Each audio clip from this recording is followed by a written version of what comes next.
Thank you very much. You may want to hold the applause until after this is over, or you may want to take it back afterwards. I'm also sorry that it's a little bit warm in here because, you know, being a professional historian and a professional lecturer in my job as a professor of history, then I can heat up a room by at least 5 degrees from just sheer hot air.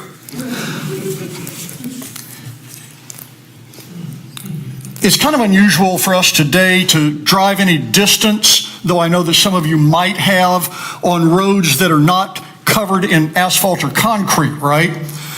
The roads, these unsurfaced roads still exist, certainly, but even dirt or gravel roads tend to be graded and relatively smooth, right? At least smooth enough for us to drive over them in automobiles and trucks going more than about 3 miles an hour. There are a few roads today that are unsurfaced for more than 1 mile or 2, and I put that paragraph in there because the first time I presented this was down in Dothan, and there are a bunch of people that will drive in on 3, 4, 5 mile long dirt roads. But a century ago, having covered roads, the kind that we all drove in on today, was just not the case. One of the major American infrastructural projects of the 20th century was building those roads and those highways, and roads and highways are different things, in a network that can support heavy, high-speed cars and trucks. And that those roads and highways, as one of our former governors said, O'Neill, start somewhere and end somewhere. Now, that these highways exist is due to the Good Roads movement. Now, many Alabamians, certainly my generation, a little bit older, associate the phrase Good Roads movement and getting out of the mud with the second-term campaign promises of Big Jim Folsom, right? Yeah, getting out of the mud was a Big Jim Folsom thing. Well, what Big Jim did was to find money to blacktop roads that already existed. And the fact that those roads existed is due to this earlier Good Roads movement from about 1898, or I put it here as 1900, 1930, because who wants to say 1898 to 1928? 1900, 1930 gets the same point across, a little bit easier to jabber on about. So I'll talk about this early 20th century organization and movement. Now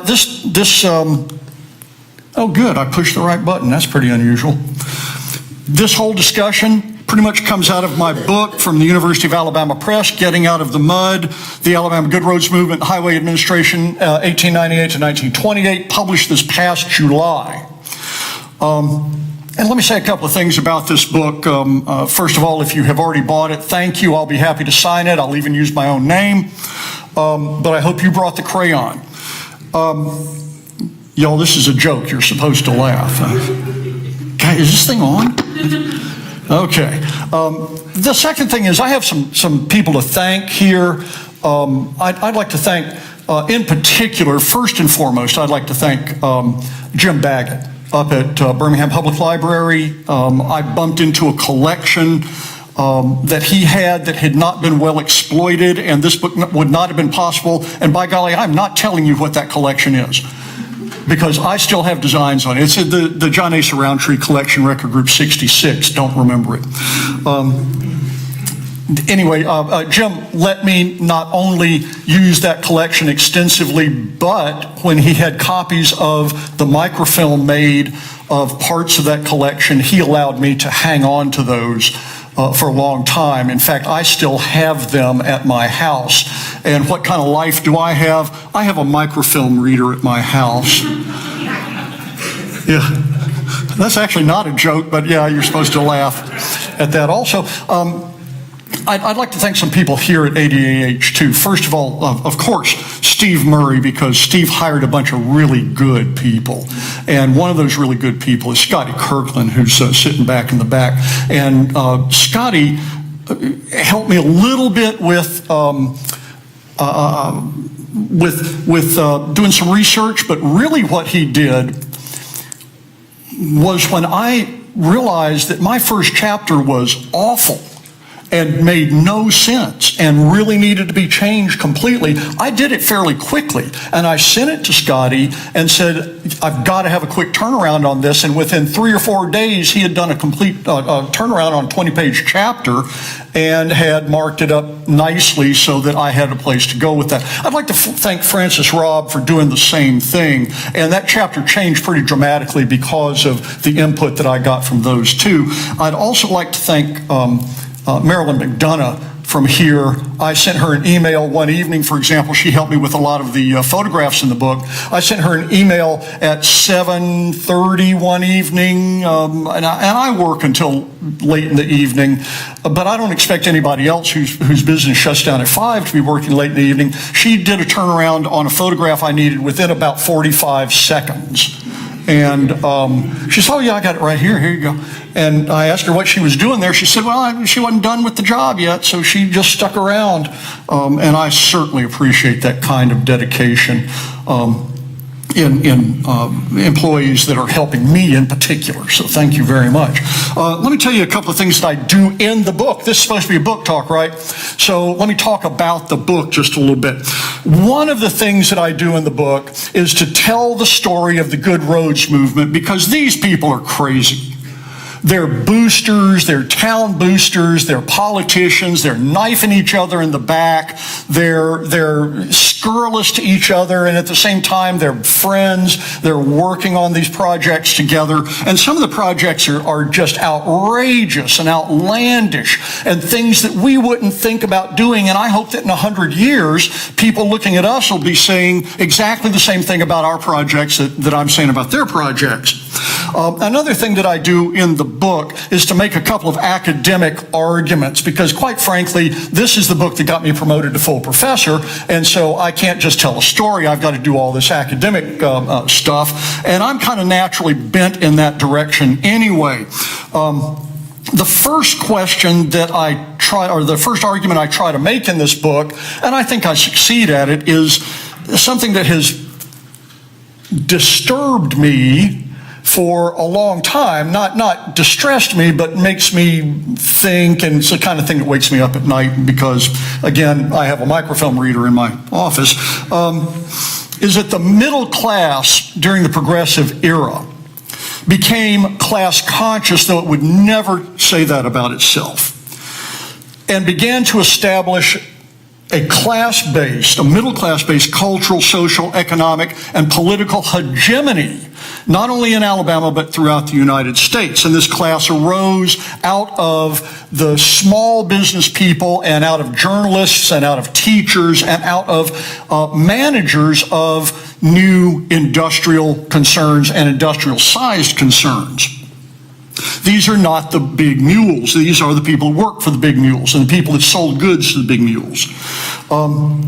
I assert here that, and I follow a guy named Michael McGurr in this, that in addition to inserting itself as a class between labor on one hand and capital on the other hand,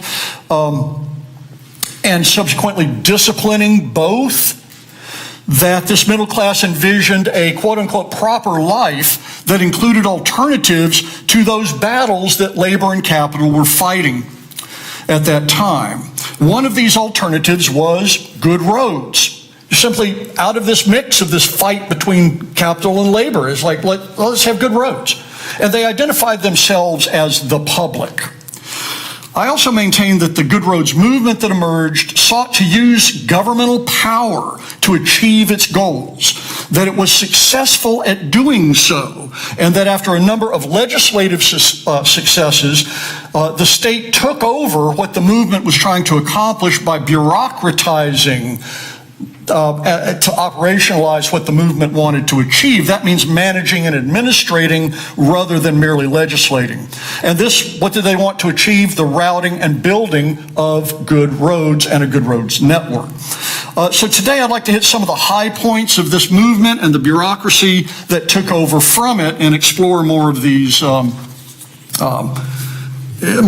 arguments that I make in the book, while maybe telling you a story at the same time. So since its founding as a territory, Alabama has vested the power to make roads in the counties. This was common throughout the nation. In Alabama's system, which was a little uncommon, the counties had a seven-member road juries that advised on routes and advised on how to fund local roads projects. Most of them went from the countryside into market towns, earning the name farm-to-market roads or just market roads. Railroads eventually provided long-distance overland travel and haulage, and market roads brought produce from the farms to the railheads from 5 or 10 miles out into the county. As you can see from this, what is this, a 1910, 1911 map of Morgan County, Alabama. And let's turn and look at this right now. Here's the railroad. That's Decatur. You can see, Falkville's a good example. You can see the county road. This is a macadammed road. That is, it's got a surfacing on it that's hard. And then that road even goes out here. But these roads all come into places where you can get the railhead. They come to the railheads. Roads out here don't come to the railheads. They don't go anywhere. So this is the farm-to-market road, and this is as late as 1910, 1911. So what? Why bother seeking better roads through rural Alabama anyway? Well, that's because, for one reason, the market roads were bad. They were really bad. They were muddy bogs in the rainy season, which apparently was all of the time. And when it wasn't the rainy season, they were just dry hells of dust. They were part of the natural landscape, the natural countryside. Surfaced principally with dirt, maintained only once a year, and then only by human and animal powers and human and animal tools in a system called Statute Labor. Now, rural people did not pay road taxes in money throughout the United States, but then it lasted much longer time in some of the more highly ruralized states. They paid in labor.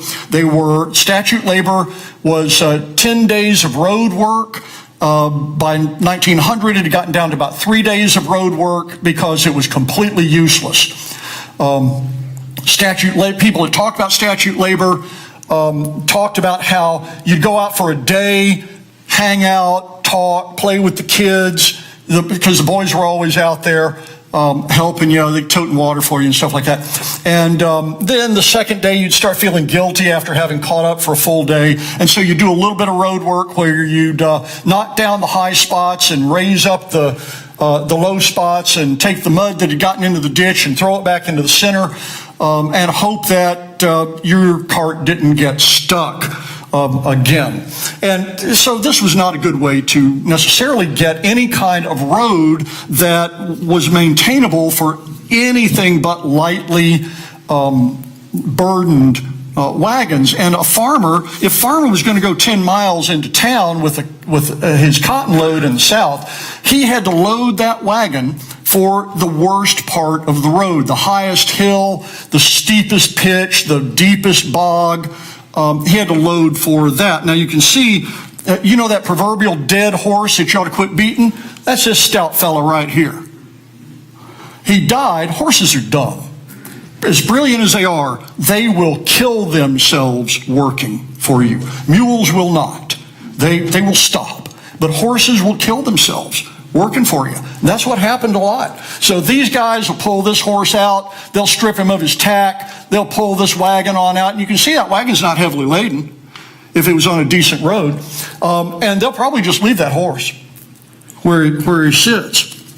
The impetus for, this is market roads, the impetus for long distance highways, however, beyond these improved market roads, was the late 19th century popular hatred of the power of railroads and the depredations that railroads visited on them during the Gilded Age, which was at the tail end of the 19th century, the very beginning of the period that we're talking about. For example, the Panic of 1873 was triggered by the chicanery of railroad financier J. Cook, and the Transcontinental Railroad was plagued not only by the Credit Mobilier scandal, but also by so much graft and corruption that its tracks had to be completely replaced.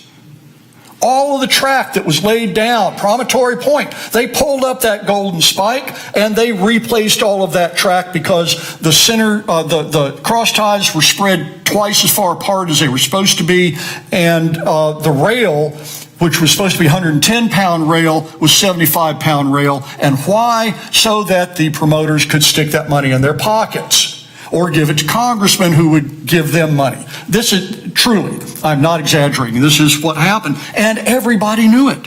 By the 1890s, the railroads had fallen into financial difficulties and price wars, cutthroat price wars. J.P. Morgan, who you see here, bought up scores of failing lines, consolidated them, then released them back into the wild.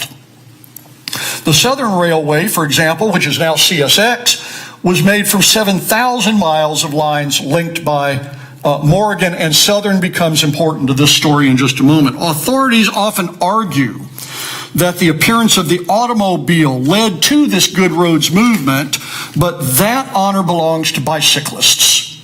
They clamored for improved market roads to allow them to go on outings, beginning in earnest in the 1890s. They began a little bit earlier. Automobilists, as drivers came to be called, wanted long-distance highways that linked cities, and they started by about 15 years later. The growth of cities, as well as an increasing distaste for riding in railroad cars with the riffraff, led urban travelers to call for more than just good roads. They wanted highways, that is, year-round roadways between cities, and eventually a grid of long-distance trunk line highways that spanned states and spanned the nation. So how did they get highways, this highway network that we use today? How did that come about? What people at the beginning of the 20th century discovered was that building roads was expensive, a lot more expensive than they thought. Counties, which of course had been the traditional, at least until 1893, had been the traditional center of road building, could not fund the bill to build decent highways. States were unprepared to do so, even when they tried. Highway building was not something that private industry was willing to take on. It didn't pay. It's a public good, it's not a private good. And so all eyes began, as they did then and as they do now, because they did then, began to turn toward who? The federal government. But federal funding for highways posed constitutional issues, much more so than they do now. So hold that thought. The Alabama Good Roads movement began in 1898 when Governor Joseph Johnston failed twice to get the state involved in road improvement. And this is, oh yeah, good, there's a Johnston right here. In 1898, John Hollis Bankhead in the center and John Asa Roundtree on the far side created the tiny North Alabama Good Roads Association. And I say tiny because the only obvious members of the North Alabama Good Roads Association in 1898, 1899, 1900 was John Hollis Bankhead and John Asa Roundtree. But they put out a number of tracts promoting good roads, and they stirred up, they propagandized a little bit. In 1901, this North Alabama Good Roads Association was revitalized and joined by the South Alabama Good Roads Association and the so-called Alabama Good Roads Association, which was made here in Montgomery. Both of these latter formed when the Southern Railways, see, I told you to come back, Good Roads Train made a 7-state tour. Southern Railways, Good Roads Train. What do you think that the Southern Railways were promoting as far as good roads went? Farm-to-market roads. They didn't want highways, but they were fine with farm-to-market roads. These three regionals merged in 1905 to form the Alabama Good Roads Association with John Kraft over here near me of Mobile as their longtime president, and Asa Roundtree in the center as its executive secretary, which is really where all the power was. The AGRA, as the Alabama Good Roads Association came to be known, at least by me, promoted improved road surfaces for market roads, as well as those highways created by joining county roads at the county line. Then state highways would join together at state boundaries to form interstate highways. This was their model, and it's an important routing model to keep in mind, at least for the purposes of this presentation. This was the modus operandi of all good roads groups that were founded in Alabama. That includes the Jackson Highway Association and the National North-South Beeline Highway Association, 23131, or the Beeline, right? They were created by this lady, Alma Rittenberry of Birmingham, who by 1920 was called in an article in Motor Age the most famous good roads woman in America. It also includes the Bankhead Highway Association and the United States Good Roads Association. All of these highway associations were formed in Alabama, and the Bankhead and the U.S. Good Roads Association were formed by Asa Roundtree. Let me make an aside here. John Asa Roundtree was instrumental and probably the unsung anti-hero of highways in Alabama. His son went on to be the guy that was in charge of airports in Alabama, and is specifically the person responsible for us not having a regional or national hub. And that's not blame. He just made a choice about how the airports were supposed to work. And it's very similar, and nobody's done this work yet, it's very similar to how his dad looked at how you built highways, which is pretty interesting to me. Carl Hampsch did a master's thesis on Asa Jr. Over at Auburn back in the late 1990s. The AGRA, Alabama Good Roads Association, also wanted the state to float a $50 million bond issue and create a highway commission to manage what they hoped was the resulting road and highway network. In 1907, Alabama voters amended the 1901 Constitution for the first time, Amendment number 1, to allow state funds to go to infrastructural improvements. And they were talking about taking some money out of what then was called the Convict Fund, $154,000 a year to come out of the Convict Fund and then go to pay for the Alabama Highway Commission, which is now ALADOT, and to re-grant money to the counties in order to improve roads. But it was only in 1920 that Alabama voters amended the Constitution to allow for a bond issue for roads, and then they issued bonds. They couldn't issue bonds in 1920 because of a constitutional issue. They had passed the bond issue, the bond issue amendment. They had passed it incorrectly. It got shot down in the Alabama Supreme Court. They had to go back and do it again in 1921. It passed by even higher margins in 1921 than it did in 1920. Alabamians really wanted to float these bond issues. And then they did it again in 1927 as well. The Alabama Highway Commission was finally formed, although it had been authorized in 1907. It was formed in 1911, consisted of 3 officers, just happened to be officers of the Alabama Good Roads Association. It also had on the civil engineering professor from Auburn and the state geologist based out of the University of Alabama. The commission hired W.S. William Simpson, known as Simp, Keller, as the state engineer. He served until he died in 1925, which is a story in itself. And if he has a familiar name, he's Helen Keller's half-brother. The commission had far too many mandated responsibilities, chief among which was to administer the State Aid to Counties grant program, in which the state gave $2,000 to any county that would match it to build roads in the county. Now, for $2,000, in 1914, Keller said, if you use prisoners and you only make a dirt road, you can make a mile of dirt road for $1,400. So $2,000 isn't going to go very far. The idea there was to create object lesson roads so that locals would be willing to tax themselves. Didn't work, except in really populous counties with larger cities.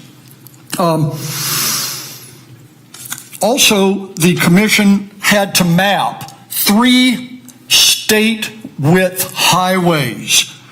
And on these highways, the roads that were on these highways from the counties, Link County roads make highways, wherever Simp Keller routed these highways, those county roads would be privileged to get money, and they might get more money to help build their section of that road. So they wanted, the legislature wanted him to map a north-south route and 2 east-west routes from border to border. Keep that in mind. I'll show you a slide in just a minute.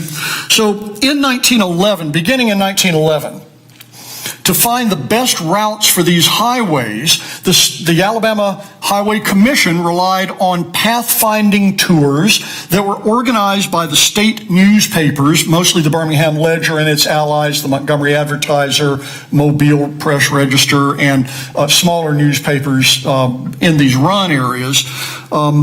In 1911, 1912, these tours started mostly in Birmingham.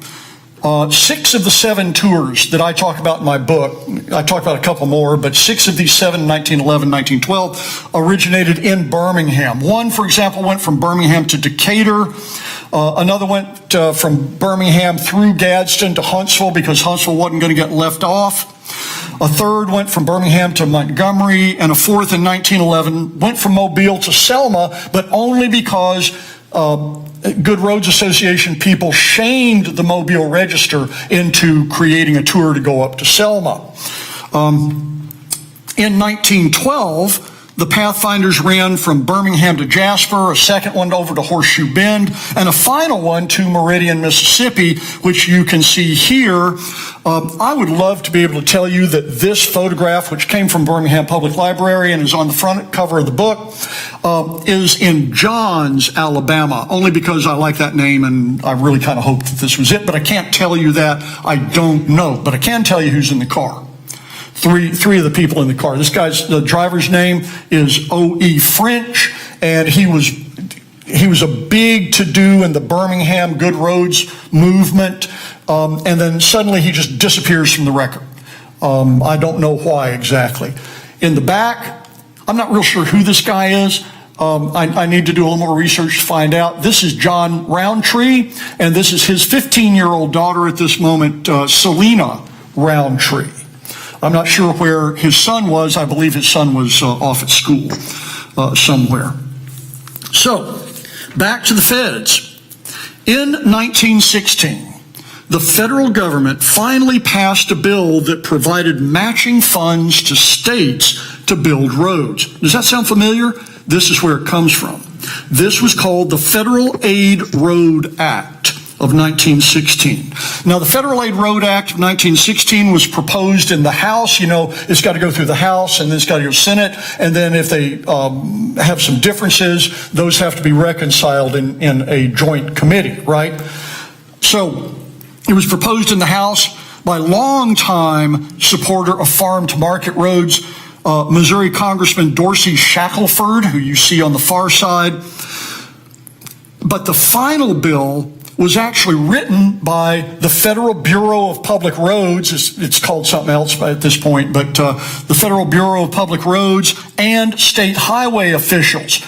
And it was about highways. It was to build highways, not farm-to-market roads. So how do we go from Dorsey Shackelford's bill over to this highway bill? John Hollis Bankhead. Bankhead had proposed his own bill in December of 1915, about the same time that Shackelford proposed his version of a roads bill.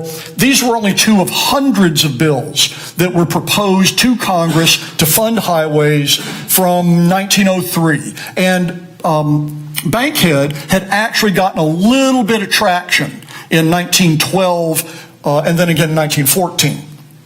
But 1916, They both introduced bills. They're both voted on. They're different enough. They have to go to reconciliation. And so who's the chair of the Committee of Reconciliation but John Hollis Bankhead? So he literally took the text of both of the bills, threw them in the garbage can, and then pulled out the text of the bill that was written by Logan Page of the Bureau of Public Roads and by the American Association of State Highway Officials, which said, let's give money to states to build highways, and if these farm-to-market road folks get really upset, we will tell them the truth. The highways are farm-to-market roads, they just happen to intersect. You know, truth is malleable, right? Anyway, this bill kind of just brushes past Shackelford, who says, I'm not going to get anything if I don't get this bill, and at least I can sell it to my people at home. And so this goes through, it's voted on, it's signed by President Wilson in late July of 1916, and becomes the Federal Aid Road Act of 1916, and John Bankhead becomes the quote-unquote father of good roads, both in Alabama and in the United States. The Federal Aid Road Act appropriated $50 million in matching grants to states over the course of its 5-year life, and that rose to $200 million in the Federal Postal Service Bill, Post Office Bill of 1919, the Appropriations Act of 1919, which was the last thing that John Bankhead got through before he died in March of 1920. States were to build their own highways from linked county roads. Sounds familiar, right? Then join those state highways to their neighbors to make interstate highways, which was what John Roundtree had been advocating quietly since 1901 and loudly after 1906. Most states couldn't do this work. They weren't ready. Some were constitutionally unable to create the necessary state highway department that the federal government insisted states have. They weren't going to deal with counties. They were only going to deal with state highway departments. Alabama had not only had a state highway department since 1911, but it literally moved heaven and earth to secure its full appropriation of government money. World War I interfered so that by the armistice, only 13 miles of road had actually been built with 1916 Federal Aid Road Act money.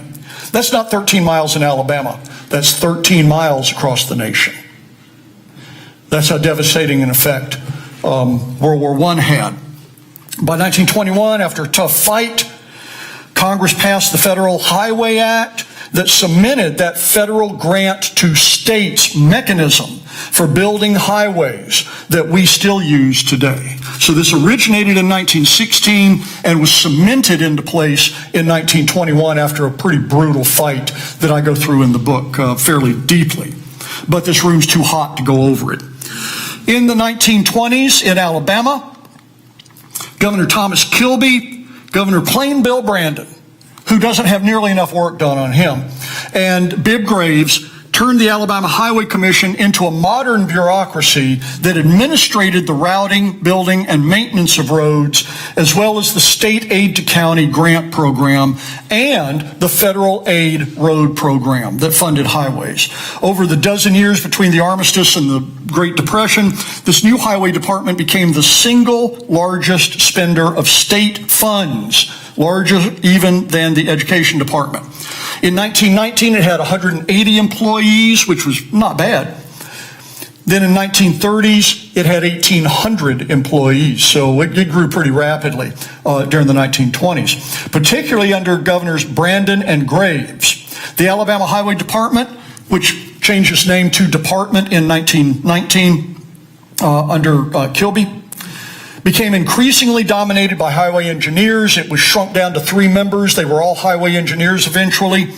And important routing decisions became less influenced by pressure from legislators, those local courthouse gangs, isolated citizens, but it also became isolated, these routing decisions became isolated from public pressure as well. I read over 1,000 pages of minutes of the Alabama Highway Commission and then Alabama Highway Department. Pity me. But it became blatantly obvious by 1925, none of us would have had any ability to pressure the routing of state highways. But before 1925, particularly before 1921, you could in mass pressure the commission to route a highway in your direction. And there's some real ugly stuff that goes on in routing those highways.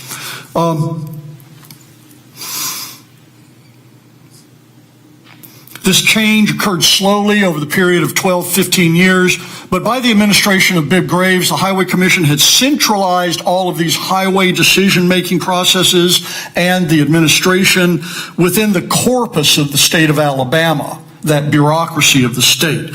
Counties built county roads, but highways had become a state matter. Now, you can't talk about this unless you talk about chain gangs, right? In 1928, Alabama became the last state to do away with convict lease at the state level. Working prisoners on improved roads had been, since the 1890s, a reform of choice for states that abandoned convict lease, Georgia and North Carolina being two of the most successful of those states. This reform devolved pretty quickly after 1928 in Alabama into the notorious chain gang system with the coming of the Great Depression in particular. At least that's when a new generation of reformers reacted in horror to conditions on the road gangs. Finally, let me say a word about the progress that Alabama made building and routing highway systems in a short period of time. This map on my side, your left, my right, this one, is that 1913 map that Keller was supposed to produce for the state legislature, which by golly didn't meet until 1915 because it only met every 4 years. Also, it missed the entire war. Met 1915, met 1919, missed U.S. involvement in the war entirely. These were the three proposed highways constructed of linked county roads. You see there's this is the highway proposed by, there's Dothan, proposed by the Alabama Alabama Good Roads Association from 1901, and then again in 1906. There's another one of these routed in this direction. That's one of the other ones that Birmingham got. And then there's this one that was not one of those that was on any of the Pathfinding Tours. The map on the other side is the 1927 State Highway Department map. So from 1913 to 1927, 14 years, you can see that we're thinking in terms of a grid of roads, not just three highways, but a grid of interactive state highways, that many of which connect with other states. This left the counties free to use their money to build county roads. And it's also why the counties' roads are smaller, narrower, and state roads are wider, and federal roads are larger yet, but that's in large part because of what I'm just about to tell you in the last couple of minutes here. Finally, the federal government continued to expand its involvement in the building of highways after this Federal Highway Act of 1921, which is pretty complicated and no sense going into it. In 1925, the Federal Bureau of Public Roads, which it was called after 1919, and the American Association of State Highway Officials mapped out what we know of as the Federal Numbered Highway System. And it codified most of the common highway signs with which we are familiar. And this all comes out of, pretty much all comes out of the report of 1925 that put this into place. You can see 1927, this shield, we all recognize these shields, and those of us that are a little bit older even remember some of these changes in the shields. Here, this shield was literally, and I don't mean this is not an apocryphal story, this is the real story. That was drawn on a cocktail napkin. by a couple of the engineers that were involved in creating the system. They deliberately decided to have nothing to do with named highways. There were 250 named highways in the United States at this time and 100 named highway associations. And so the named highways you see today in many cases are later arrivals. The Jeff Davis is not, the Beeline is not, but they deliberately said, we are not going to get involved with these named highways. We're going to create a different system, even if we go by the same routes. We're just going to ignore that these people are there. And they came up with this numbering system because Wisconsin had introduced it in 1918 for its highways, and it was working out quite well. Put yourself in the mindset of an industrial bureaucrat, and you'll get the idea about the kinds of things that they thought were important. You can see the types of signs, square signs for information, and then even the stop sign was created it was codified. It had been created earlier, but it was codified in this report, and states who got federal money were expected to follow these sign codes and things like that. And anything else that came out about signs and about routing in order to get federal money. So anyway, that's my talk for today, and I will be happy to answer any questions that you might have. But do me a favor and talk into the microphone and speak up, because I am stone deaf. So thank you very much. All right. Thank you, Dr. Olliff. Like Dr. Olliff said, if you will take the microphone, and myself or Leslie will pass you one. Oh, great.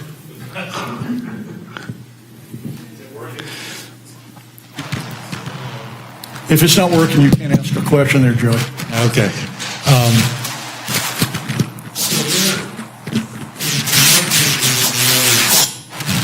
At the county line, yeah, there were quite a few roads that were already connected that must have gone back to Indian trails, right? Yeah. So, and some of the federal, like US 11 or something like that, certainly there must have already been some of that work already done just by the necessity of having a road, right?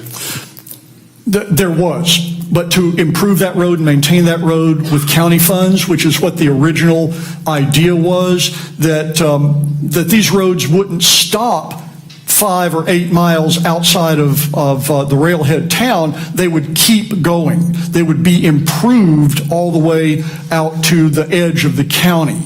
And that they would be maintained out to the edge of the county. Now, of course, we're looking not even at the Everest overview of this. This is the Sputnik overview of all the real complexity that goes on in this story. By the time you get to Highway 11, there is a state route that has been linked together, at least on a map. And that can be incorporated, and in fact it was incorporated into that federal numbered system on that 1925 report. 11 was one of them, 31 was one of them, 78, which we call the Bankhead Highway, which really was the exact same road as the Bankhead, but these guys didn't pay any attention to the Bankhead Association. Those roads already existed, and they did go back to older trails. But you'd have sections, in 1911, Walker County, for example, I told you in 1912 that one of the pathfinding tours from the Birmingham Ledger was just a little jaunt up to Jasper from Birmingham. Well, in 1911 and early 1912, Elsie Musgrove led a charge in Walker County to build these roads that would go all the way out to the county line, and the people in Birmingham were real interested in this, the county commission. In fact, county commission had been elected in 1910 or 1912, I can't remember, on the promise of running these roads out to the county line, and they were all macadamed. They were hard surface roads. And so this road was brand new that these cars could go over, and they were still fording streams. The county, in Walker County, for this 1912 Birmingham to Jasper run, Walker County was building a bridge over one of the forks of the Black Warrior River, Mulberry Creek, I think, and they were putting $30,000 into it, but the bridge wasn't built yet, so you still had to use the ferry. And one of the people that drove the car to the ferry was a woman named, and of course it's going to escape me right now,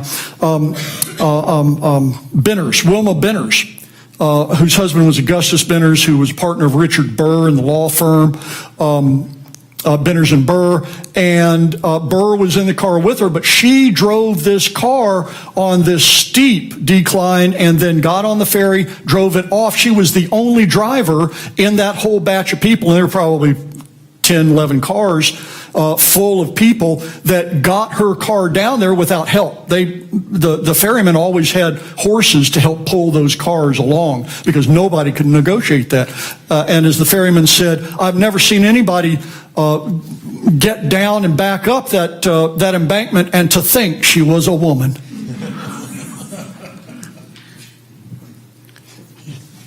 Did that either circumvent or answer your question? Okay. Okay. You have a question in the back? When did Mr. Rand and Mr. McNally come into the picture? Is that much later? I can speak a little bit to maps. I can speak a little bit to everything. Maps were not in use. Drivers did not use maps until the late 1920s. And Rand and McNally were some of the early publishers of maps, but in many cases, you'll see maps that exist, but they weren't used to drive. Like you and I will actually use a map to drive. They didn't use maps. They used, until the late 1920s, maps weren't accurate. They were aspirational.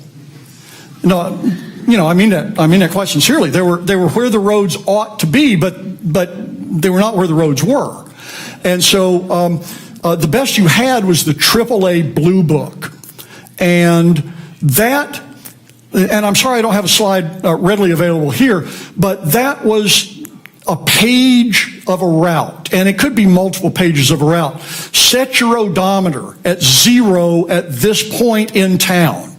Drive 3.4 miles, turn right at the big oak tree. Drive reset your odometer, drive 2.2 miles. And one of these that I traced for a story about Floridians who were coming up through Alabama, had them on the route from Montgomery to Birmingham. And just from Montgomery to Pelham, they crossed 11 streams. They forded 11 streams. There's a reason those cars are up high. They drove across these streams. And then it was always great sport for locals. Everybody was always asking locals how to go. And so the locals would lie to them and just send them off into oblivion in places. Another thing that happened with the named road movements is that these roads, the Beeline and the Jackson and the Yellowstone and the Lincoln and all of these would go to towns and say, let us use this route, go to counties, let us use this route that already exists, and we'll put up our signs. There were stretches, 100 miles on the Borderlands Highway that had 11 other highways that use that same stretch of road, which is okay. I mean, we have multiple highways using the same stretch of road, but every telephone pole in this place was festooned with all of these homemade signs, and you could never find where you were going. This had become a real mess. And it's only when the feds got truly involved after 1925 that the routes were laid out with engineering precision. One of the things that happens in the progressive era is it's the age of the engineer. It's the age of the industrial bureaucrat.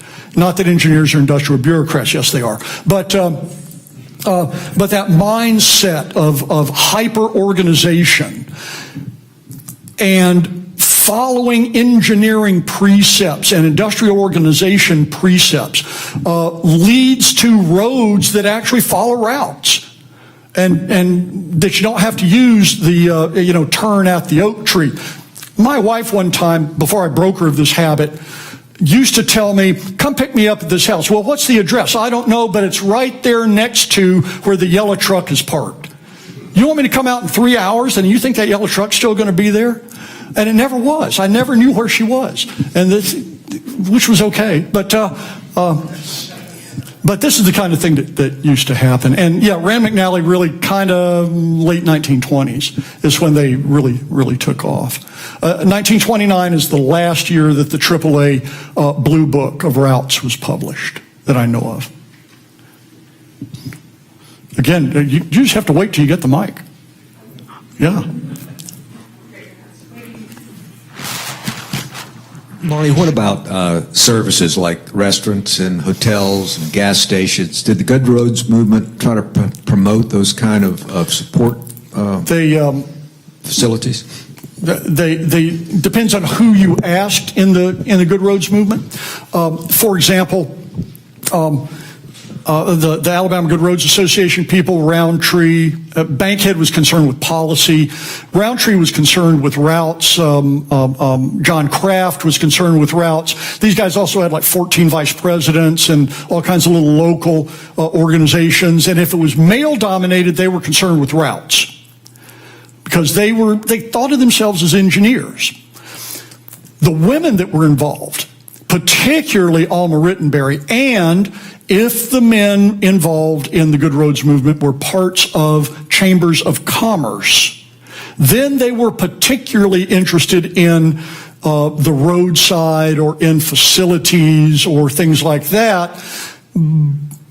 Alma Rittenberry had written, she wrote an article, and I'm blanking on when exactly it was, I want to say 1917, that said that every Good Roads Association, meaning the county level associations, ought to have a tourism bureau. And she advocated very strongly for her route on the Beeline, saying we can bring tourists from Chicago. They're being marketed to go down the Dixie Highway, which goes through Georgia. There's no reason why they can't go down the Dixie Highway, come through Florida, come back up Alabama, in one or more of the Alabama highways and leave their money here. But to attract them, you have to run at first, you have to run the highways near facilities. They can't go to podunk towns, they have to go to big towns so that people can stop and they buy gasoline at garages. And sometimes country stores would have gasoline, but there weren't, until 1919, 1920, there weren't gas stations as we think of them. To route some of these pathfinders would call convention bureaus, they would call county chambers of commerce, they would call newspapers to find out what services were there. And then a movement kind of sort of got started by the mid 1920s. It's rocking in full gear of people putting up stands and facilities and amenities on their own along these rural routes. It was first promoted, and in many cases by the federal government, first promoted as a way for farmers to make off-season money. When people on roads came through, they could provide services, food, lodging, things like that. I remember an article that I read many years ago in like Better Homes and Gardens or Good Housekeeping, I think it was, talking about how to turn a rural chicken coop into a tea room for travelers. Yeah. Yeah. Any other questions? I can't believe that I have actually answered enough questions to satisfy this bit. But thank you very much, and a round of applause for yourself, too, for being here today.